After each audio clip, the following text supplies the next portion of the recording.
नमस्कार, मी विशाल पाटील. लोकशाही मराठीचा विशेष कार्यक्रम क्रॉस फायर मध्ये आपल्या सगळ्यांचं स्वागत. महिलांच्या सुरक्षिततेवरून एक खून करण्याची राष्ट्रपतींकडे मागणी.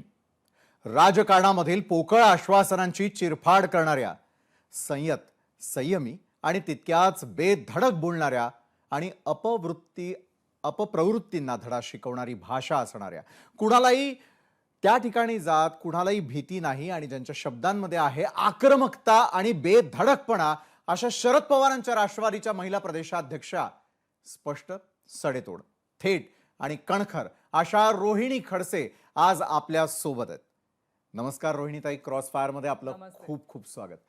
पहिला आणि महत्त्वाचा प्रश्न मला तुम्हाला जो थेट विचारावासा वाटतो की रोहिणी खडसे हे नाव राजकारणामध्ये येण्यासाठी उशीर झालेला आहे का? एक राजकारणी इतक्या दिवसांपासून राजकारणापासून दूर राहिलाय की राहावं लागलं? असं म्हणता येणार नाही. गेले 15 वर्ष झाले मी काम करते. फक्त आधी सहकार चळवळीमध्ये काम केलं, आता राजकारणामध्ये ऍक्टिव्हली काम करते, म्हणून उशीर झाला असं मी म्हणणार नाही. पण राजकारणामध्ये ऍक्टिव्हली काम करायला थोडा वेळ घेतला, कारण सहकाराचं बाळकडू हे लहानपणापासून मिळालं. सहकारी संस्थांमध्ये मी काम करते आणि त्यातनं माझं नेतृत्व पुढे आलंय. बरोबर. पण नेतृत्वामध्ये जात असताना, राजकीय पक्षामध्ये आल्यानंतर एक मोठी जबाबदारी मिळणं याकडे प्रत्येक कार्यकर्त्याचं लक्ष लागलेलं असतं. ज्यावेळेला आता शरदचंद्रजी पवारांच्या राष्ट्रवादीनं एक मोठी जबाबदारी आणि तीही महिला प्रदेशाध्यक्ष म्हणून ज्यावेळेला खांद्यावरती दिली, काय विजन असणार आहे तुमचं महिलांसाठी? राज्यातल्या महिलांसाठी काय करणं अत्यावश्यक झालेलं आहे असं आपल्याला वाटतं? खरं बघितलं तर आदरणीय शरदचंद्रजी पवार साहेबांनी कायमच महिला नेतृत्वांना आणि महिलांच्या बाबतीमध्ये आतापर्यंतचे त्यांचे अनेक निर्णय त्यांनी घेतलेत, ज्यामध्ये महिलांना काम करण्याची संधी मिळाली. म्हणजे महिला आरक्षणाचा मुद्दा असेल किंवा वडिलांच्या संपत्तीमध्ये समान वाटा असेल, आम्हाला आर्मीमध्ये काम करण्यासाठी महिला आरक्षण असेल, अशा अनेक ठिकाणी महिलांना फक्त मतांपुरता वापर न करता तर त्यांच्यासाठी हक्काचं व्यासपीठ मिळवण्यासाठी, म्हणजे राजकारणामध्ये आज आम्ही स्थानिक स्वराज्य संस्थांमध्ये निवडणुका लढवू शकतोय, तर हे आम्हाला दिले आदरणीय पवार साहेबांची देण आहे. आणि अशा पक्षाच्या प्रदेशाध्यक्ष म्हणून, महिला प्रदेशाध्यक्ष म्हणून काम करताना खरंच आनंदही होतो आणि तेवढीच जबाबदारी पण असते, कारण तेवढं तुम्हाला स्वतःला सिद्ध करायचंय. आणि जे पवार साहेबांना महिलांनी पुढे येऊन नेतृत्व करावं, माणसांच्या, पुरुषांच्या खांद्याला खांदा लावून काम करावं अपेक्षित आहे, ते करून घेताना नेतृत्व म्हणून थोडी तारेवरची कसरत होते. नाही, पण मग महिला आयोगाकडे तुमचा रोख सातत्यानं का असतो? म्हणजे एका बाजूला महिलांच्या असलेल्या ज्या समस्या असतात त्या संदर्भामध्ये महिला आयोगाला तक्रारी करणं हे सर्वसामान्यांना, महिलांना आत्तापर्यंत माहिती होतं, मात्र खरोखर न्याय मिळाला का त्यांना आत्तापर्यंत? काय वाटतं तुम्हाला की जे नेतृत्व सध्या ज्यांच्याकडून केलं जात आहे, मग त्या रुपालीताई चाकणकर असतील की यापूर्वी असलेल्या ज्या महिला आयोगाच्या अध्यक्षा होत्या, त्यांनी आपल्या कामाप्रती तितका प्रामाणिकपणा दाखवला का असं तुम्हाला वाटतं का? कारण महिला अत्याचाराच्या घटना घडत असताना तुम्ही थेट अनेक वेळेला टीका केलेली आहे. महिला आयोगाची स्थापना ही आदरणीय पवार साहेबांनी केली होती आणि त्याचा हेतूच हा होता की महाराष्ट्रातल्या माता भगिनींना न्याय मिळण्यासाठी एक स्वतंत्र यंत्रणा असावी. एक इंडिव्हिज्युअल, म्हणजे जेव्हा पोलिसांकडे गेल्यावरती महिलांच्या तक्रारी जर ऐकून घेतल्या जात नसतील किंवा त्यांना अडीअडचणी असतील, तर त्यासाठी एक स्वतंत्र यंत्रणा असावी आणि त्या माध्यमातून महिला आयोगाची स्थापना केली होती. पण आज आपण जे बघतोय की सत्ताधारी पक्षातले जे आरोपी असतात, त्या आरोपींना पाठीशी घालण्याचं काम फक्त आता महिला आयोगाकडनं होतंय.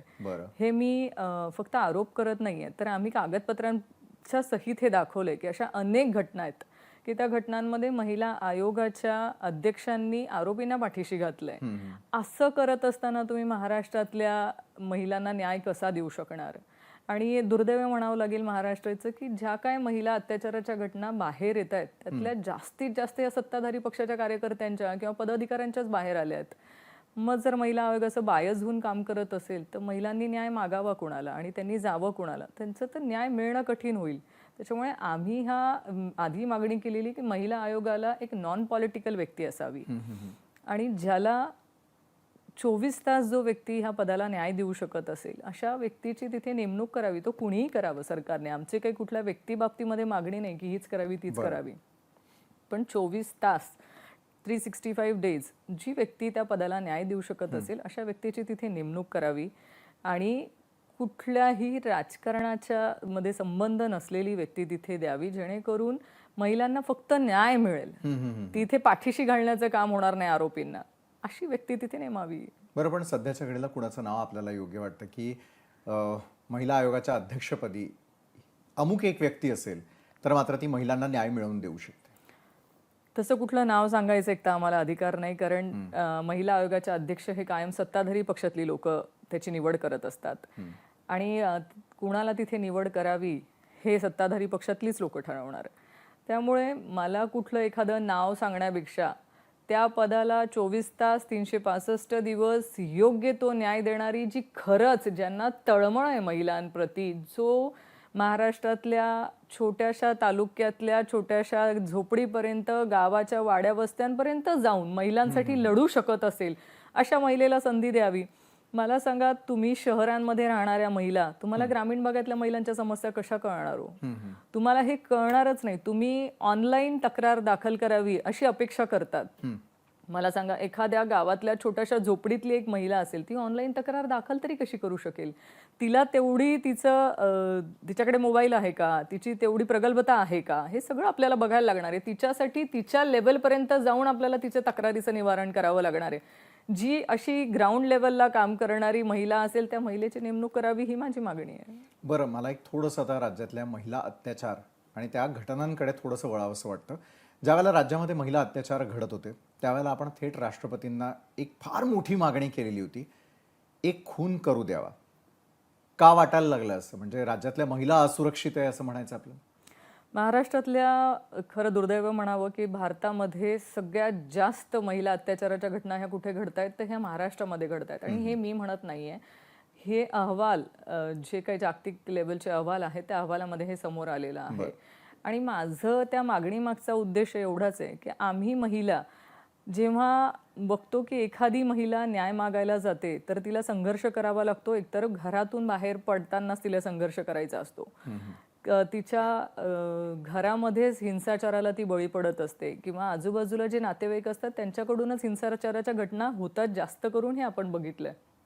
मग अशा वेळेस ही सगळी सोडून एकतर ती पोलीस स्टेशनपर्यंत कशी तरी हिंमत करून पोहोचते.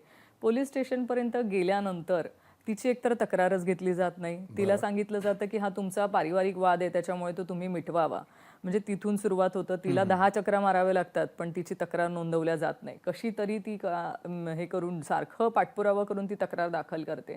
दाखल केल्यानंतर पण कारवाई होत नाही, कारण एकतर ते आरोपी असतात, हे कुठल्या तरी लोकांबरोबर जर जवळीकता त्यांची असली, पॉलिटिकल पक्षाची असली किंवा कुठल्या प्रतिष्ठित लोकांबरोबर त्यांचे संबंध असले तर कारवाई तर होणं दुरापास्तच. मग अशा परिस्थितीमध्ये तिचं कशी तरी जर केस स्टँड झाली, ठीक आहे, कारवाईला सुरुवात झाली, मग त्यांना कोर्टात जावं लागतं. कोर्टात जाण्याची ताकद या महिलेची असते का? आयुष्य जातं. अनेक महिला महाराष्ट्रामध्ये अशा आहेत की त्या कोर्टापर्यंत गेल्या आहेत, पण त्यांच्या केसेस म्हणजे बलात्कारासारख्या केसेसमध्ये देखील त्यांना 10-10, 15-15, 20-20 वर्ष न्याय मिळत नाही. तुम्हाला आपल्या कायद्यामध्ये एक म्हण आहे, justice delayed is justice denied. तुम्ही त्या 20-20 वर्ष जर अशा महिलांना न्याय मिळत नसेल तर तुम्ही त्यांना न्याय नाकारत नाही आहात का? मग याच्यामध्ये कायद्यामध्ये काहीतरी तरतूद असावीत ना, की महिलांच्या ज्या संबंधितली केसेस असतील ह्या फास्ट ट्रॅक कोर्टामध्ये चालवावं, किंवा त्यांचं एक स्वतंत्र कोर्ट असावं. त्या कोर्टामध्ये महिलांच्या प्रश्नांसंदर्भामध्ये ज्यांना आपुलकी असेल अशा महिलांनी त्यांना न्याय द्यावा. असे काहीतरी वेगळी सरकारने तरतूद करणं गरजेची आहे.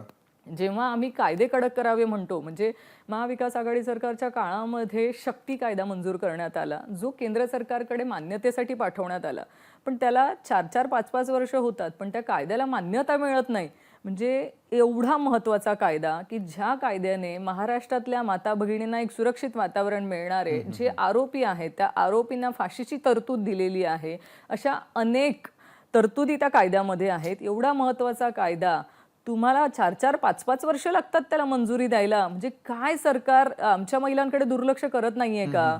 तुमच्यामध्ये तुम्हाला मतं मिळवण्यासाठी तुम्ही आम्हाला प्रलोभनं देणार, तुम्ही लाडक्या बहिणी म्हणून तुम्ही आमची मतं घेणार, पण आमचे जे बेसिक प्रश्न आहेत त्या प्रश्नांवरती कधी चर्चा करणार आहात की नाही? आज घरापासून हिंसेचे प्रकार आहेत. म्हणजे तुम्ही हुंडाबळी सारखे, आता आपण वैष्णवी हगवणींच्या केस नंतर हे खूप चर्चेला आलेला विषय आहेत, पण ही एकच केस नाहीये महाराष्ट्रामध्ये. अशा अनेक वैष्णवींची हत्या होते आणि त्याची साधी नोंद देखील रेकॉर्डवर नाहीये, कारण तक्रारी होत नाहीत. तक्रारींमध्ये हुंडाबळी हा नोंद होत नाही म्हणून तुम्हाला असं वाटतं की हुंडाबळीच्या केसेस नाही आहेत. आज माझ्यासारख्या ज्या महिला ग्रामीणला काम करतायत ना, आम्हाला माहिती आहे की ती मॅक्झिमम घरांमध्ये आजही छळ होतोय महिलांचा. ते सहन करतात कारण आपण पुरुष प्रधान संस्कृतीमध्ये जन्माला आलोय. आपल्यामध्ये अजूनही नवऱ्यापासून फारकती घेणं, नवऱ्यापासून वेगळं होणं, नवऱ्याच्या विरोधामध्ये जाऊन पोलीस स्टेशनला तक्रार करणं हे सामाजिकदृष्ट्या मान्य नाही आहेत. त्या प्रेशरमध्ये येऊन महिला आजही ते सहन करतायत. अनेक महिला आहेत की आम्ही त्यांच्यावरती बघतो, त्या दवाखान्यांमध्ये जातात, त्यांना मारहाण झालेली असते, त्यांचे आरोग्य उपचार आम्ही करतो, पण आम्ही त्यांना म्हणतो हा त्रास तुम्ही का सहन करतायत, जा ना पोलीस स्टेशनला, तक्रार नोंदवा ना. त्या म्हणतात नको ताई, शेवटी 2 मुलं 4 मुलं पोटाची असतात, जवळ असतात, पोटाशी असतात, त्यांना वाढवायचं कसं, नवऱ्याला सोडून गेलो तर परत बाहेर गेलो तर गिधाडीसारखी खाणारी लोक असतातच. त्याच्यापेक्षा इथे राहायचं, मार खायचं, पण ॲटलिस्ट नवऱ्याच्या जवळ आहात, नवऱ्याचं नाव पाठीशी आहे, त्याच्यामध्ये धन्यता मानायचं. आपलं नशीब असंच आहे हे मान्य करतो आणि ते त्या त्रास सहन करत जातात. ह्याला कुठेतरी अंत असावा ना. आम्ही सरकारकडे ओरडून ओरडून थकलोय. शेवटी आम्ही तेच म्हणतोय, तुम्ही नाही देऊ शकत असाल, तुम्ही काय करू शकत नसाल, आम्हाला द्या बाबा अधिकार. आम्हीच एक खून करतो, शेवटी आम्हाला द्या ना. त्या वृत्तीचा खून करायचा आहे. मी कुठल्या व्यक्तीचा म्हणत नाहीये, पण ह्या वृत्तींचा कधीतरी खून होणार आहे की नाही, ह्या वृत्ती कधी संपणार आहेत की नाही, याच्यावर कोणी बोलायलाच तयार नाहीये. बरं, पण त्यामुळे हे प्रश्न सुटतील असं आपल्याला वाटतं का? कारण हे पहा, महिला अत्याचाराच्या घटना तर सातत्यानं घडत आहे. वैष्णवी हगवणे प्रकरणाचा आता तुम्ही मगाशी उल्लेख केला म्हणून मला त्यालाच जोडून एक प्रश्न करायचा आहे की वैष्णवी हगवणे प्रकरणामध्ये तुम्ही सातत्यानं तो मुद्दा लावून धरला, नंतर मात्र आपला आवाज कुठेतरी कमी झाला. मग आपला विरोध कमी झालाय की न्याय मिळण्याच्या टप्प्यामध्ये हे प्रकरण आहे? काय नेमकं आणि कुठे बघावं हे सगळं प्रकरण? या केस संदर्भामध्ये सुरुवातीपासून मी प्रत्येक ठिकाणी मी पत्रव्यवहार केलेत. आम्ही राज्यपाल महोदयांना देखील भेटलो, त्यांना देखील आम्ही ही केस CID कडे वर्ग करण्यात यावीची मागणी केली. आम्ही जे आमच्याकडून शक्य होतं ते सगळं आम्ही करून चुकलो. माझा आजही आरोप आहे की त्या केसमध्ये जे पोलीस यंत्रणेकडनं दिरंगाई झाली म्हणावं किंवा दुर्लक्षित होते किंवा आरोपींना पाठीशी घालण्याचं काम होतंय, महिला आयोग असेल किंवा पोलीस यंत्रणा असेल, यांनी त्या आरोपींना पाठीशी घालण्याचं काम केलंच आहे. अजूनही आम्ही जे कलम टाकण्यात यावे त्या केसमध्ये ते टाकण्यात आलेलेच नाही आहेत, ऍड केलेलेच नाही आहेत. म्हणजे केस ही सौम्य दर्जाची नोंदवल्या गेलेली आहेत. त्या महिलेच्या अंगावरती 29 ठिकाणी जखमा दिसत आहेत, तरीही तुम्ही तिला मारहाण झाली आहे किंवा तिच्या नवऱ्याकडनं तिचा छळ झालेला आहे ह्या तऱ्हेची तिथे नोंद होणं अपेक्षित असताना तुम्ही तिची आत्महत्या म्हणून नोंद करूच कसे शकतात? म्हणजे पोलिसांवरती संशय येतो की ह्या सगळ्यामध्ये पोलीस यंत्रणा कुठेतरी आरोपींना पाठीशी घालते. आम्ही लढलो, आम्ही अजूनही लढतोय, आम्ही अजूनही न्याय मागतोय की त्या वैष्णवीचा एकटीचा विषय नाहीये, पण आज महाराष्ट्रामध्ये जर अशा केसेस दाबल्या जात असतील तर न्याय मिळेल कसा? मी मुख्यमंत्री दोघं म्हणजे मुख्यमंत्री, उपमुख्यमंत्री महोदय, राज्यपाल महोदय ह्या सगळ्यांची त्या केस संदर्भात भेट घेतली. माझी अजूनही मागणी आहे की ती केस CID कडे वर्ग केली ना तर तुम्हाला त्या केस संदर्भामध्ये बऱ्याचशा गोष्टी अजूनही बाहेर पडतील ज्या तुम्हाला प्रथमदर्शनी दिसत नाहीयेत, पण ह्याच्यात खूप मोठा राजकीय पाठबळ आहे आणि त्याच्यामुळे ही केस दाबल्या जाते का काय आम्हाला संशय आहे. पण अजून अधिवेशन आहे, अधिवेशनामध्ये आम्ही तो मुद्दा लावून धरणार आहे, कारण हा तिचा एकटीचा विषय नाही. बरोबर. बरं, राजकारणाचा तुम्ही मगाशी उल्लेख केला, त्यामुळे आता राजकीय कारकीर्द असेल, पक्षानं दिलेली जबाबदारी असेल, येत्या काळामध्ये अनेक मोर्चे आणि आंदोलनं आम्हाला महाराष्ट्रात पाहायला मिळतील आणि अधिवेशनाचा तर कालावधी येतोच आहे. त्यामुळे विरोधकांनी नेमकी काय तयारी करून ठेवलेली आहे या संदर्भातले प्रश्न आपल्यासाठी असतील. थेट पुढचा प्रश्न मला विचारायचा आहे, कारण तो आपल्या राजकारणाशीच निगडित आहे. काय होतं ना, सर्वसामान्य जनता सत्ताधाऱ्यांकडून, विरोधकांकडून प्रचंड प्रमाणामध्ये अपेक्षा ठेवताना दिसते, मात्र त्या अपेक्षांची पूर्ती होत नाही. त्याचा नवा अध्याय खरं तर स्थानिक स्वराज्य संस्थांच्या निवडणुकांच्या वेळेला आम्हाला कदाचित पाहायला मिळू शकतो.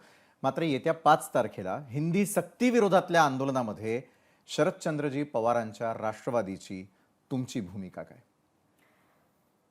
जो काय सरकारच्या बाबतीमध्ये हिंदी ही पहिलीपासून कंपल्सरी करण्यात आलेली हा जो GR निघालाय, खरं ह्या GRला आमचा विरोध आहे. आमचा हिंदी भाषेला विरोध नाही, बरं, पण पहिलीपासून असं कुठलीही भाषा म्हणजे अजून तिसरी भाषा लहान मुलांवरती लादावी का, तर वडील आई वडील म्हणून देखील आम्हाला असं वाटतं की अशी तिसरी भाषा लादली जाऊ नये. त्याचबरोबर हिंदी भाषेचा एवढा अट्टहास सरकार का करतंय? एकतर मराठीलाच आज महाराष्ट्रामध्ये घर घर झालेली आपल्याला बघायला मिळते. म्हणजे मराठी शाळा ज्या शाळांमध्ये शिकवली जाते मराठी, त्या शाळा आज शेकडोच्या संख्येने सरकार बंद करतंय. त्या शाळांमध्ये 4-4 वर्गांना एक शिक्षक आहेत, अशी परिस्थिती महाराष्ट्रात आहे.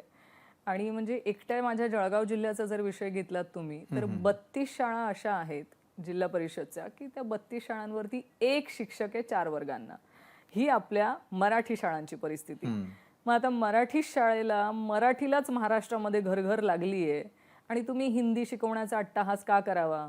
बरं, हिंदी शिकवताना ते म्हणतात की काही ठिकाणी आम्ही ऑनलाईन शिकवणार. मला सरकारला विचारणं आहे की तुम्ही ऑनलाईन शिकवत असताना तेवढी व्यवस्था ग्रामीण भागामध्ये आहे का? एखाद्या खेड्यातल्या छोट्याशा शाळेमध्ये जिथे शाळेला तुम्ही छत देऊ शकला नाहीत, शाळा गळते. म्हणजे नंदुरबार मधल्या एका शाळेचा व्हिडिओ मी आज पोस्ट केलाय. शाळा गळते, अशा ठिकाणी तुम्ही शाळेला छत देऊ शकत नाही, तिथे तुम्हाला ऑनलाईन शिकवायचंय. म्हणजे शाळेच्या बाबतीमध्ये आणि विद्यार्थ्यांच्या बाबतीमध्ये सरकार एवढं निर्दयी किंवा निष्ठुर होऊ कसं शकतंय? तुमचा काहीतरी वैयक्तिक एजेंडा, तुमच्या पक्षाचे एजेंडे पुढे नेण्यासाठी तुम्ही लहान मुलांच्या आयुष्याशी नाही खेळू शकत. आमचं म्हणणं आहे, पहिले तुम्हाला शिक्षण पद्धती सुधरवायची आहे ना, चांगल्या इमारती द्या, ग्रामीण भागातल्या विद्यार्थ्यांना चांगली प्रतीचं शिक्षण मिळेल, त्यासाठी तुम्ही पहिले मराठी शिक्षक भरती करा. ती तुम्हाला करायची नाही. वर्षानुवर्ष झाले मराठी शाळांवरती, जिल्हा परिषदेच्या शाळांवरती शिक्षक भरती झालेली नाही. अनेक आंदोलनं, अनेक मोर्चे निघालेले आहेत, पण ती तुम्ही करायला तयार नाहीत. पण आता सरकारला हिंदीचा काय पुळका आलाय, तर लगेच म्हणताय की आम्ही आता हिंदी शिकवणारे शिक्षक भरती करणार. म्हणजे परराज्यातनं आलेले तरुण, त्यांच्यासाठी तुम्हाला महाराष्ट्रामध्ये भरती करायला फार तत्परता आहे तुमच्यामध्ये, पण तुम्हाला महाराष्ट्रातले बेरोजगार तरुण दिसत नाहीत, त्यांची तुम्हाला भरती करायची नाही. आज शाळांना गरज आहे का शिक्षकांची? तर आहे. गरज असताना तुम्हाला शिक्षक भरती करायची नाहीये, पण परप्रांतातल्या आलेल्या तरुणांना रोजगार द्यायची फार तुम्हाला घाई झालेली आहे. हा अन्याय नाही का? आणि मग परप्रांतीयांच्या विरोधात ज्यावेळेला तुम्ही बोलताय, तर थोडंसं मी थांबवून पुढे जाऊ इच्छितो की परप्रांतीयांचा तुम्ही विचार करताय, मग महाराष्ट्रातल्या तरुणांचा, तुम्ही सत्ताधारी असा किंवा विरोधक, का त्यांच्याकडे दुर्लक्ष झालं? का रोजगार निर्मिती महाराष्ट्रामध्ये आजपर्यंत होऊ शकली नाही? बरं, येत्या 5 तारखेला तुम्ही देखील मोर्चात दिसणार आहात?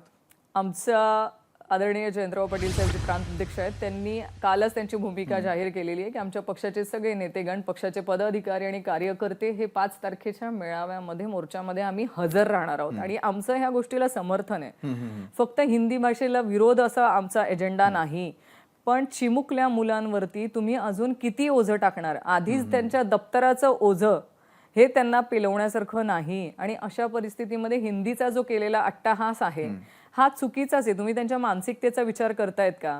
माझं सरकारला म्हणणं आहे की जी मराठी भाषा आहे तिचं व्याकरण आणि हिंदीचं व्याकरण ह्या दोघांमध्ये वेगळं आहे. त्याचबरोबर तुम्ही देवगिरी लिपीमध्ये ह्या दोघंही भाषा लिहितात. हे करत असताना त्यांच्यामध्ये गोंधळ उडणार नाहीये का? ना धड ते मराठी शिकतील, ना धड ते हिंदी शिकतील, ना धड ते इंग्रजी शिकतील. मग तुम्हाला विद्यार्थ्यांना असं शिक्षण द्यायचंय की ज्याच्यामध्ये संभ्रम आहे. बरं, हिंदी शिकवताना सरकारच्याच घटक पक्षांमध्ये संभ्रम आहे. अजितदादांचा पक्ष म्हणतो आमचा विरोध आहे या गोष्टीला, 5वी पासून त्यांनी हिंदी शिकवावी.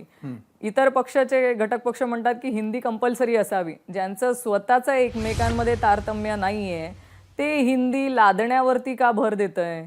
म्हणजे यांचे काहीतरी छुपे अजेंडे आहेत का? ह्या छुप्या अजेंड्यांमधून त्यांना वेगळं काहीतरी साध्य करायचंय का? त्यांना मुलांची चिंता नाहीये. जर त्यांना महाराष्ट्रातल्या मुलांची चिंता असती ना, तर हा जो निर्णय हा कुठल्याच आईवडिलांना पटलेला नाहीये. मग तुम्ही जबरदस्तीने का तो निर्णय थोपवताय? पण मग हिंदीवरून पालक असतील, विद्यार्थी असतील, शाळा असतील, सगळेच जण संभ्रमावस्थेमध्ये. मात्र 2 ठाकरे बंधूंची जी सध्या काय चर्चा होताना दिसतेय, एकत्र येण्यासंदर्भात बोललं जात आहे, मराठीच्या हक्कासाठी एकत्र, मतदारांची गल्लत होते हो की आम्ही कोणत्या राजकीय पक्षाला जाऊन मतं द्यायची.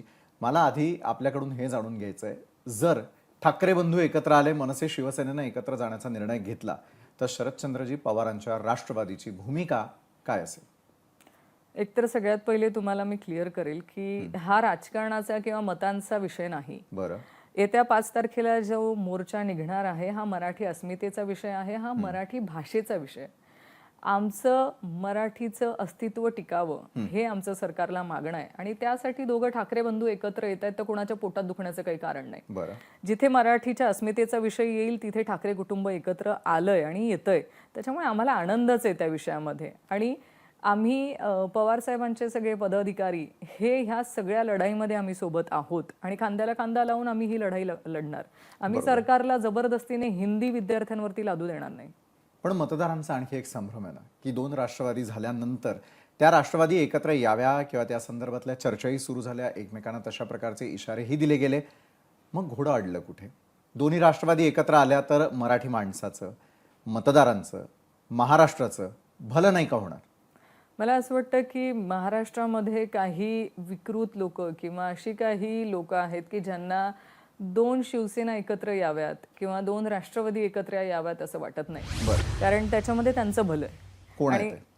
ते मी नाव घेऊ इच्छित नाही. सगळ्या जनतेला माहिती आहे की याच्यात कुणाचं भलं आहे. आणि त्यामध्ये त्यांनी हे 2 मराठी माणसांचे पक्ष ज्यांनी मेहनतीने उभे केलेले ते पक्ष आज फोडलेत आणि ते फोडल्यानंतर ही लोक सत्तेत आली आहे. त्याच्यामुळे त्यांच्या फायद्यासाठी त्यांनी मराठी माणसांनी उभे केलेले पक्ष फोडलेत. त्याच्यामुळे त्यांना मराठी आणि हिंदी आणि या सगळ्या बाबतीमध्ये गवगवा करायचा तर सगळ्यात पहिले अधिकार नाहीच. तुम्ही मराठी लोकांची अस्मिता ठेवली कुठे? जर तुम्हाला मराठी लोकांबाबतीत एवढं प्रेम असतं तर हे मराठी माणसांनीच उभे केलेले पक्ष आहेत ना, हे फोडले का? आणि ते पण अनैतिक मार्गाने फोडलेत. ते सगळं बरं, पण राजकारणामध्ये नैतिकता अनैतिकता उरलेली आहे का? हा प्रश्न मला यामुळे विचारा असं वाटतं. आपण थोडंसं खडसे कुटुंबाकडे जाऊयात. माझं म्हणणं मुक्ताईनगर हा बालेकिल्ला होता खडसे साहेबांचा. मात्र आज त्या बालेकिल्ल्यामध्ये दुसऱ्या कुणाचं तरी वर्चस्व दिसतं. शिवसेनेचे चंद्रकांत पाटील येतात. त्यांनी तो बालेकिल्ला कसा काय हिरावला? कुठेतरी आपलं दुर्लक्ष झालं की पुन्हा एकदा राजकारणाचा भाग म्हणून या सगळ्या घटनांकडे पाहायचं? दुर्लक्ष नक्कीच म्हणणार नाही, कारण तो मतदारसंघ हा मतदारसंघ म्हणून आम्ही कधीच बघितला नाही किंवा तिथली लोक ही कधीही कार्यकर्ते किंवा मतदार म्हणून नाहीत. तर तिथे आमचे पारिवारिक संबंध आहेत. प्रत्येक घराघरापर्यंत खडसे कुटुंबाचं एक वेगळं नातं तिथल्या लोकांबरोबर आहे. मी ह्या निवडणुकीच्या हिशोबाने एकच म्हणेल की इथे राजकारण फार मोठ्या प्रमाणात आलं. काही लोकांना तुम्ही जे काय आतापर्यंतचं बाबांच्या बाबतीमध्ये जो काय प्रकार करण्यात आलेला होता, म्हणजे पहिले त्यांचं तिकीट कापण्यात आलं, वेळेवरती मला तिकीट देण्यात आलं, ह्या सगळा हा राजकीय कुणाचा तरी काहीतरी हेतू साध्य करण्यासाठी घेतलेला तो निर्णय होता. आणि त्या सगळ्या गोंधळामध्ये ह्या सगळ्या निवडणुका पार पडल्यात. आणि आत्ताची ह्या वेळेसची निवडणूक तर मी म्हणते ही धनशक्ती, तुमची सत्ताधारी पक्षातले आलेले प्रलोभनं, त्यामध्ये लाडक्या बहिणींसारख्या ज्या काय घोषणा केल्या गेल्यात, ह्या अनेक घोषणांचा तो परिपाक आहे. कारण तुम्ही एकदा म्हणजे एकेका महिलेच्या खात्यामध्ये जर 7,000-7,500 हजार रुपये ॲट अ टाइम जात असतील तर त्या महिला साहजिक आहे की ती प्रलोभनांना बळी पडणार आहे. आणि गेल्या 5 वर्षातलं केलेलं काम किंवा आयुष्यभर आपल्याला दिलेली साथ ही त्यावेळेस त्या विसरल्या. पण ह्याच्यामध्ये आपल्याला हे लक्षात आणावंच लागणार आहे आणि हे मान्यच करावं लागणार आहे की लाडक्या बहिणींचा मोठ्या प्रमाणामध्ये याच्यामध्ये रोल होता. कारण हा फक्त माझ्या मतदारसंघाचा विषय नव्हता. संपूर्ण महाराष्ट्रामध्ये तुम्ही बघितले तर अनेक दिग्गज हरलेत, पराभूत झालेत. कारण लाडक्या बहिणींनी घेताना तो निर्णय घेतलाय हे मान्य करावं लागेल. त्याच्यामुळे कुणीतरी तो काबीज केला असं नाही, पण धनशक्तीमुळे जो काय म्हणजे माझ्या वडिलांनी 30 वर्ष ज्या मतदारसंघाचं प्रतिनिधित्व केलंय, जेवढा पैसा मी ह्या निवडणुकीच्या काळात बघितला, मी गेल्या 30 वर्षामध्ये आमचं संपूर्ण आयुष्य गेलं राजकारणामध्ये, पण मी कधीही एवढा पैशांचा वापर कधीही बघितलेला नाही. एकेका मतदाराला तुम्ही गावची गावं विकत घेण्यात आली. विकत घेतानाही जे आकडे होते ते मला आता मीडिया समोर नाही सांगायचे, पण आकडेही मोठ्या प्रमाणात एवढा पैसा मतदारसंघामध्ये येतोय. काहीतरी तुमची कामं लपवण्यासाठी किंवा तुमच्यावरती लोकांचा रोष आहे म्हणूनच एवढे पैसे आणावे लागलेत ना तुम्हाला.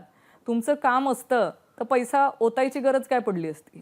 म्हणजे हे माझ्याच मतदारसंघात नाही, सगळीकडे. त्याच्यामध्ये तुम्ही मतदार संख्या वाढवली आहे. जे राहुलजी गांधींनी त्यांच्या ट्विटच्या माध्यमातून आणि प्रेसच्या माध्यमातून त्यांनी सांगितले की प्रत्येक मतदारसंघामध्ये मतदार संख्या वाढली आहे. माझ्या एकटीच्या मतदारसंघामध्ये 27,000 मतदार लोकसभेनंतर वाढले. बरं, ज्यांचा थांग पत्ता नाही, त्यांचा पत्ता क्लिअर नाही, हे सगळे घोळ झालेत ना. ह्या सगळ्याच गोष्टी त्याला कारणीभूत आहेत. पण जर घोळ झाले असतील तर याचे पुरावे कधी समोर येणार? दुसरीकडे जसं आता खडसे कुटुंबाचा जर विषय निघालेलाच आहे, तर स्वतः एकनाथजी खडसे इतके वर्ष एका पक्षात असताना त्यांची लेक आणि सून हे दोन वेगवेगळ्या पक्षात का आहे? तुमचं दोघींचं नातं कसं आहे हेही आम्हाला जाणून घ्यायचं आहे. एकनाथ खडसे ज्यांनी 30 वर्ष मुक्ताईनगर या ठिकाणी आपला परिवार असेल किंवा सगळ्यांना आपला परिवार समजून त्या ठिकाणचं राजकारण केलं. मात्र पुन्हा एकदा राजकीय क्षेत्रामध्ये एक नवीन इनिंग खेळण्यासाठी एकनाथ खडसेंनी आधी भाजपत जाण्याचं सांगितलं, पुन्हा एकदा शरद पवारांसोबत राहण्याचं ठरवलं. आता तरी लोकांना समजेल का त्यांच्या भाजप प्रवेशाला नेमका अडसर आला तरी कुठे? थेट जाणून घेऊयात रोहिणीजी तुमच्याकडूनच. काय नेमकं घडलं राजकारणात? त्यांनी जो काय निर्णय घेतलाय त्या निर्णयाच्या बाबतीमध्ये कुठे अडसर आहे आणि काय अडचण आहे हे ते जास्त रीतीने ते स्वतःच चांगल्या रीतीने सांगू शकतील. पण त्यांच्या त्या निर्णयानंतर तुम्ही बघितलं असेल तर मी ह्याच पवार साहेबांसोबत म्हणजे आमच्याच राष्ट्रवादी काँग्रेस शरदचंद्र पवार पक्षासोबत राहण्याचा निर्णय घेतलेला आणि मी अजूनही माझ्या विचारांवरती ठाम आहे. कारण मला विचारांची लढाई आहे. मला अशा पक्षात काम करायची इच्छा नाही ज्या पक्षाला माझ्या वडिलांनी रक्ताचं पाणी करून वाढवलं, ज्या पक्षाला 30 वर्ष माझ्या वडिलांनी दिलेत, पण ते दिल्यानंतर ज्या तऱ्हेचे खोटे आरोप करण्यात आले आणि ज्या खोट्या आरोपांमध्ये माझ्या वडिलांना राजीनामा द्यायला भाग पाडण्यात आलं, हा जो काय प्रकार मी बघितलाय. कारण मी बघितलंय माझ्या वडिलांनी प्रत्येक निवडणुकीमध्ये किंवा प्रत्येक व्यक्तीसाठी घरून पैसे खर्च करून निवडणुका लढल्या आहेत. कुणाकडून किंवा पक्षाकडनं त्यांना काही मिळावं ह्याची अपेक्षा नव्हती. त्यांनी त्यांचं वर्चस्व दिलं ज्या पक्षाला, त्या पक्षाने त्यांना कुठेतरी अन्याय केला, त्यांना कुठेतरी डावलण्याचं काम केलं आणि त्या पक्षासोबत मला इच्छा नाहीये काम करायची.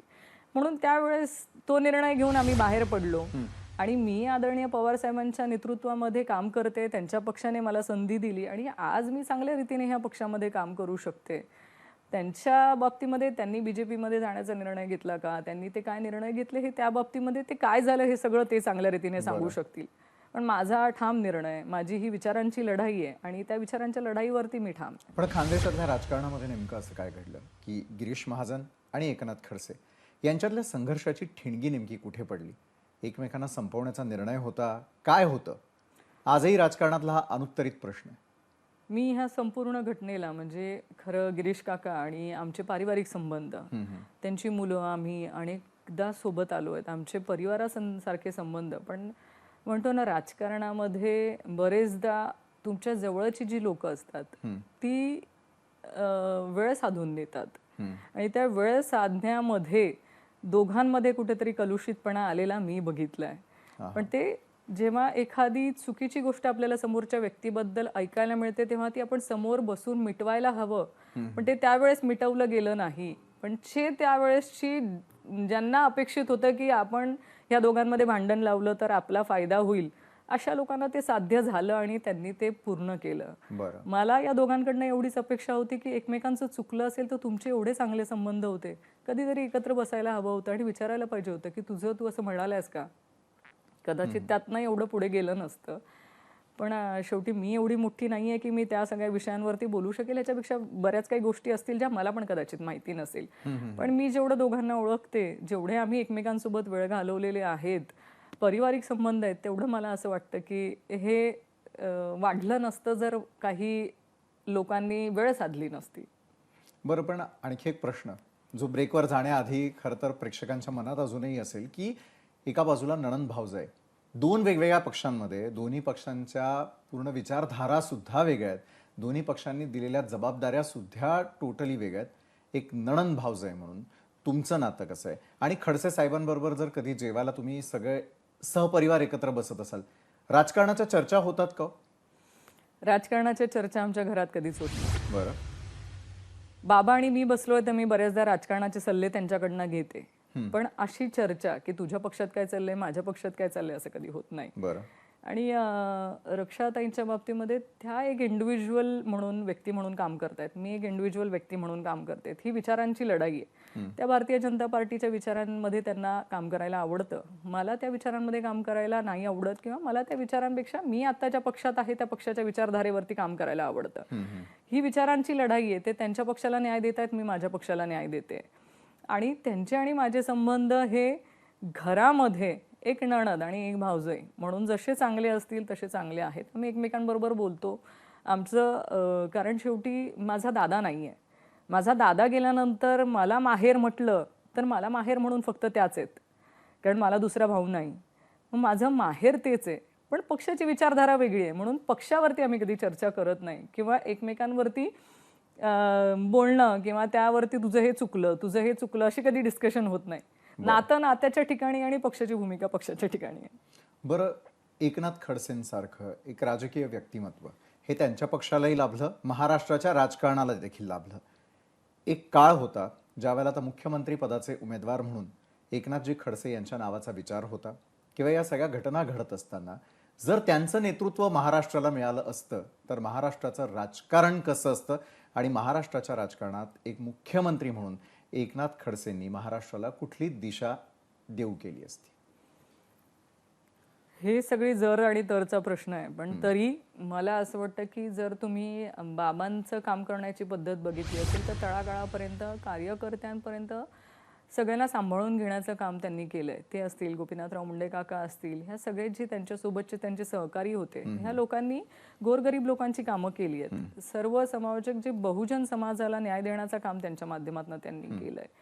आणि मला कायम त्यांचा गर्व वाटतो एका गोष्टीसाठी की ते कोणत्याही परिस्थितीत असू द्या, ते कुठल्याही महाराष्ट्रातल्या व्यक्तीने त्यांना फोन केला तर ते फोन उचलतात.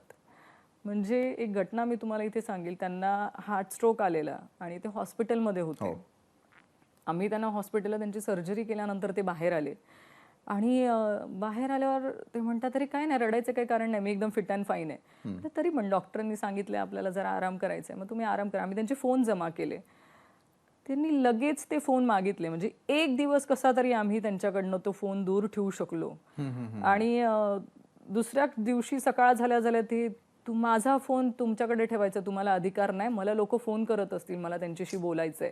म्हटलं का लोक नाही बोलणार, 4 दिवस नाही बोलणार, 8 दिवस नाही बोलणार, तसं नाही म्हणे. एखाद्या व्यक्तीला इमर्जन्सी असेल, कोणाचा इमर्जन्सीमध्ये असं असेल की त्याचा जीव जात असेल, त्याने मला फोन केला आणि मी नाही उचलला आणि त्याचा प्राण गेला, असं काही घटना असू शकेल. तुला काय माहिती समोरच्याला फोन करताना त्याला कुठली इमर्जन्सी असू शकते. त्याच्यामुळे ते मला नाही सांगायचं की माझ्या तब्येतीला काय झालंय, मला डॉक्टरांनी बोलायचं नाही सांगितलंय वगैरे. डॉक्टरांना सांग माझा देवावर एवढा विश्वास आहे की मला काहीच होऊ शकत नाही. त्याच्यामुळे पण मला बोलायचंय, माझा कार्यकर्ता मला फोन करतोय ना, त्याला मला उत्तर द्यायचंय. आणि ते दुसऱ्या दिवशी सकाळपासून ते ऑन फोन होते आणि ते प्रत्येकाला अटेंड करतात. त्यांना महाराष्ट्रातला कुणीही केव्हाही रात्री 2 वाजता जरी फोन केला तर ते फोन उचलतात आणि तेवढ्याच प्रेमाने ते त्यांच्याबरोबर बोलतात. ही त्यांची जी सवय आहे ना, मला कायम असं वाटतं असा कुठलाच नेता असू शकत नाही महाराष्ट्रात. एकही नेता जो या उच्च पदापर्यंत पोहोचला असेल तो स्वतः फोन उचलत नसेल. ते उचलतात, त्यांना आवडतं लोकांचं काम करायला. तर कदाचित अशी व्यक्ती त्यावेळेस जर चांगल्या पदावर बसू शकली असती तर त्यांनी गोरगरीब लोकांचा त्यांच्यासाठीचे काहीतरी चांगले निर्णय घेतले असतील. त्यांनी स्वतः जे मंत्री होते त्यावेळेस 119 निर्णय असे घेतले होते की ते महाराष्ट्रातल्या जनतेला फायद्याचे होते. अजून त्यांना काही वेळ मिळाला असता तर त्यांनी अजून चांगले निर्णय घेता आले असते. पण हे शेवटी जर आणि तरचा विषय, राजकारणात त्याला काही महत्त्व नसतं. आज जे आहे ते आहे, पण त्यांची इच्छाशक्ती, लोकांप्रती त्यांचा काम करण्याचा वसा हे वखाणण्यासारखं आहे. आणि आजही म्हणजे म्हणतात ना, राजकारणामध्ये तुमच्याकडे पद नसलं तर तुमच्या घरासमोर दारासमोर चपला दिसत नाहीत. पण टचवूड मी म्हणेल की आम्ही नशीबवान आहोत. आमच्याकडे पदं असो नसो, आम्ही सत्तेत असो नसो, आमच्या दारासमोरच्या चपलांचा ढीग कधीच कमी होत नाही. ही माझ्या वडिलांनी आयुष्यात कमवलेली कमाई आहे आणि तोच आशीर्वाद माझ्या वडिलांना अनेक संकटातून त्यांना बाहेर काढलंय. म्हणजे त्यांचे अनेक जे ऑपरेशन्स झाले, कोणाला विश्वास बसणार नाही की एवढे ऑपरेशन्स झाल्यानंतर ते अजूनही त्याच ताकदीने काम करू शकतात. ही लोकांचे आशीर्वाद आहेत, त्याच्याशिवाय हे शक्य होत नाही. बरं रोहिणीताई, हा फार पर्सनल प्रश्न आहे, मात्र आज विचारावासा वाटतो. कारण राज्यातलं राजकारण आम्ही इतक्या जवळनं पाहत असताना बाप लेकीचं नातं हे सगळीकडे वाखाणलं जातं. मग शरदचंद्रजी पवार असतील तर त्यांना सुप्रियाताईंनी कधी एकटं सोडलं नाही. असंच काहीसं जे आहे ते मुंडे कुटुंबाकडेही पाहायला मिळतं की त्यांच्या दोन्ही लेकींनी तो वारसा पुढे नेला. असंच काहीसं नातं तुमचं आणि बाबांचं आहे का? ते आज महाराष्ट्राला थोडं समजून घ्यायचं आहे की ज्यावेळेला एक राजकीय बापलेक असतात त्यांचं नातं काय असतं. कधी हळवे झालेले खडसे साहेब तुम्ही पाहिलेले आहेत का? फारच कणखर झालेले खडसे साहेब सगळ्यांनी पाहिलेले आहेत. मात्र एक बापलेकीचा आपलं एक नातं असतं, तो त्यांचा एक कॉर्नर असतो. तो कॉर्नर आज महाराष्ट्राला सांगू इच्छिता का? बाप लेकींचं नातं हे खरं तुमचं आमचं सगळ्यांचं सारखंच असतं. कारण म्हणतात ना, मुली ह्या वडिलांच्या फार लाडाच्या असतात हो. आणि त्याच्यासाठी एक वेगळाच सॉफ्ट कॉर्नर त्यांच्या मनात असतो. ती मुलगी मुलगी असते आणि तशी बॉन्डिंग त्यांची आमच्यापर्यंत आहे. म्हणजे आम्ही मुली दोघी म्हणजे माझी बहीण आणि मी, आम्ही आमच्या वडिलांना जे इतर कोणी सांगू शकत नाही तसंही आम्ही जरा ठणकावून पण गोष्टी सांगू शकतो आणि कडक शब्दात पण सांगू शकतो. हे चालणार नाही. तेवढी मला वाटत नाही कोणाची दुसऱ्याची हिंमत होईल त्यांना सांगण्याची. आणि ते ऐकतात, ते सहन करतात, ते ऐकून त्याच्यावरती ते मान्य पण करतात.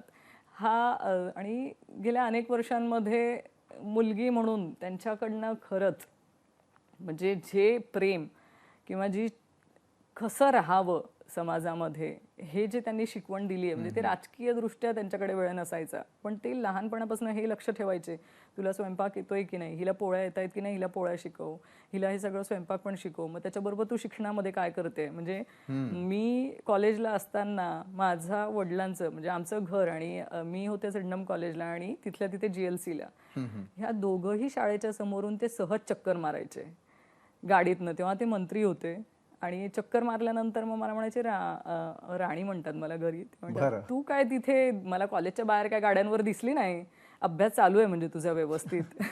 म्हणजे एवढं बारीक लक्ष त्यांचं असायचं की मी कुठेतरी फिरते का, मी कुठे नरिमन पॉईंटवर गेलीये का चक्कर मारायला वगैरे, एवढं बारीक लक्ष त्यांचं असायचं.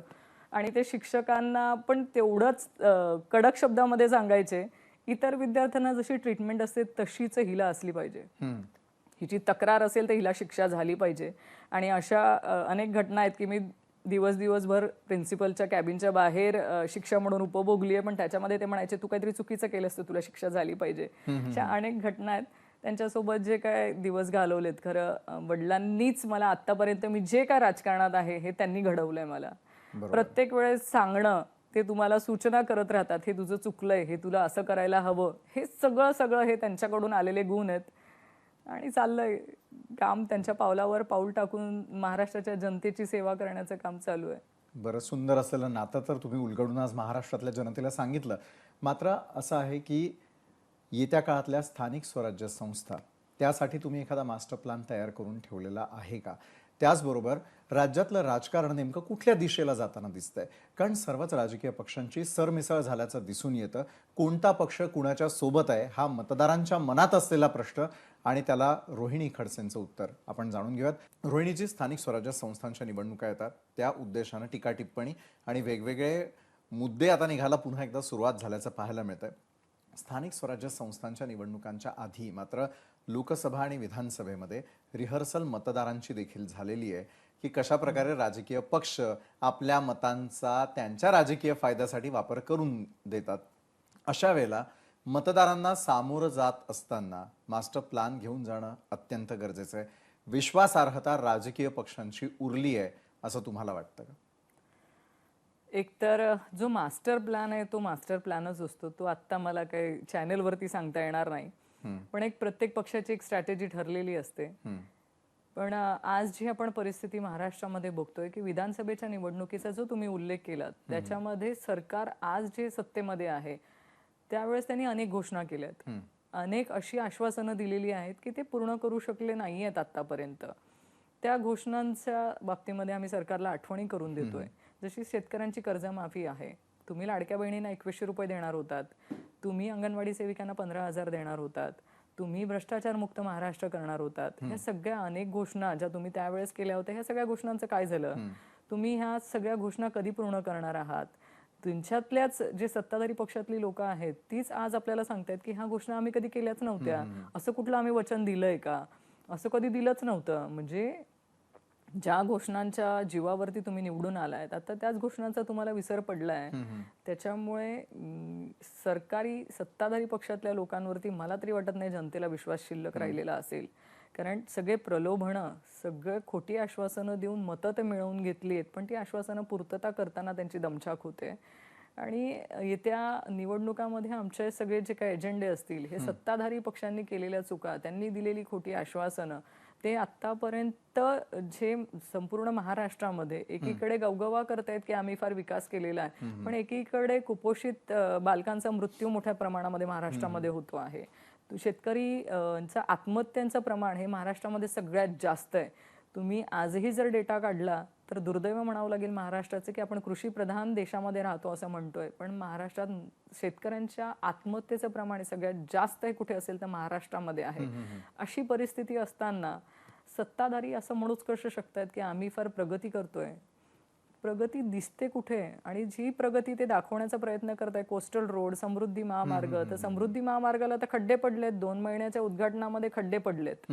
तुम्ही मालवणचा छत्रपती शिवाजी महाराजांचा पुतळा उभा केलेला तो कोसळतो. बरं, तुम्ही परत ते सगळं उभं करतात, ते 2च महिन्यामध्ये त्या पुतळ्याच्या आजूबाजूला खड्डे पडतायत. हा तुमचा विकास आहे? ह्याला तुम्ही म्हणणार आहे की आम्ही महाराष्ट्रामध्ये विकास साधलाय? सगळ्या गोष्टी सरकारला याचं उत्तर द्यावं लागणार आहे. बरं, सरकारला तुम्ही थेट प्रश्न विचारता तर मला आपल्याला विचारावंसं वाटतं की सध्या जर आपण बाजारात गेलो तर सध्या गाजर सीझन नाहीच आहे, जे हिवाळ्यामध्ये मिळतं खरं तर. आणि मुंबई किंवा अशा मेट्रोपॉलिटन सिटीजमध्ये 12ही महिने मिळणारं गाजर हे वेगळं असतं. मुख्यमंत्री आणि उपमुख्यमंत्र्यांकडे रोख असताना नेमकी ही गाजरं आली कुठून? विधानसभेच्या निवडणुकीमध्ये ह्याच सत्ताधारी पक्षाच्या लोकांनी महाराष्ट्रातल्या जनतेला गाजरं देण्याचं काम केलं. तुम्ही बघितलं, मी ज्या आश्वासनांची तुम्हाला यादी वाचून दाखवली, अशा अनेक आश्वासनं आहे. फक्त 4-5च आश्वासनं मी इथे सांगितलीत, पण त्याच्याबरोबर अनेक आश्वासनं आहेत की ते आश्वासनं सरकारने दिली आणि त्या आश्वासनांच्या जीवावरती ते सरकार आज सत्तेमध्ये. पण त्या आश्वासनांचा विसर पडलाय त्यांना.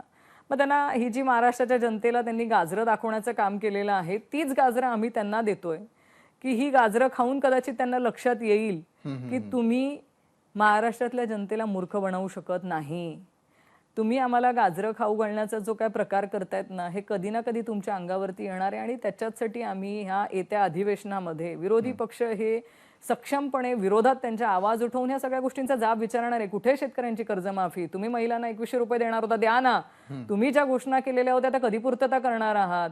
तुम्ही वीज बिल सवलतीमध्ये जे काय माफ करणार होता ते वीज बिल सवलत मिळतंय का? आज नाही मिळत आहे. तुम्ही सोलर देतायत, सोलर देण्याचं तुम्ही लोकांना सांगतायत की सगळ्या शेतकऱ्यांनी सोलर घ्यावं, ते आहे का फिजिबल?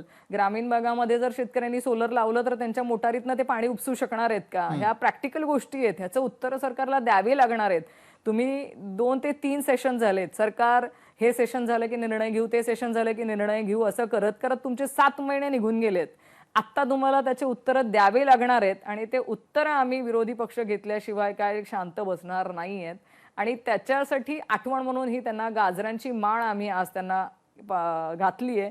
अजूनही सरकारने जर निर्णय घेतला नाही तर आम्ही त्यांच्या घरापर्यंत, प्रत्येकाच्या स्वयंपाक खोलीपर्यंत ही गाजरं पाठवणार की आत्ता यांना गाजरं खाऊ घाला आणि त्यांना आठवण करत राहा. बरं, आक्रमक पवित्रा तर आपण एका बाजूला घेतलेला आहे, मात्र जसं तुम्ही गावाकडे जाता त्यावेळेला शेती वगैरे या गोष्टींकडे लक्ष द्यायला सुरुवात केली असं आम्ही ऐकलेलं आहे.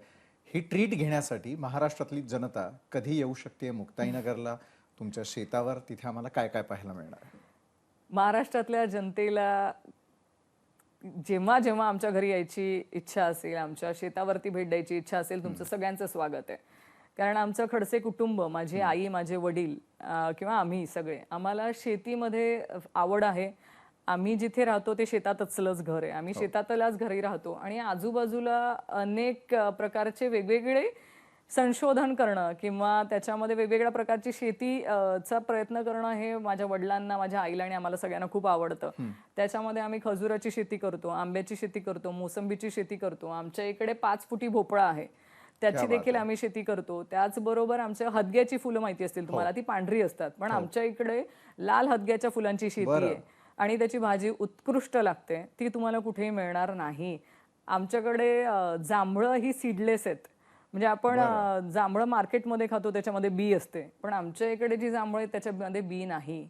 बरं, ती काळी जांभळं ही सीडलेस वेगळी आणि त्याच्यात पांढरी जांभळं, हा पण प्रकार आमच्याकडे आहे. अशी वेगळ्या प्रकारची शेती करायची आम्हाला आवड आहे आणि वेगवेगळं संशोधन करत राहायचं. म्हणजे हे जे सीडलेस जांभळं हे तुम्हाला महाराष्ट्रात काय भारतात कुठेही मिळणार नाही. हे बाबा कृषी मंत्री असताना त्यांनी केलेल्या संशोधनातनं, म्हणजे त्यांनी राहुरी विद्यापीठाला हे संशोधन करायला लावलं होतं. हे आमच्या फक्त सातपुडा जंगलामध्ये काहीच ठिकाणी ही झाडं आहेत. बरं, याची रोपं मिळत नाहीत.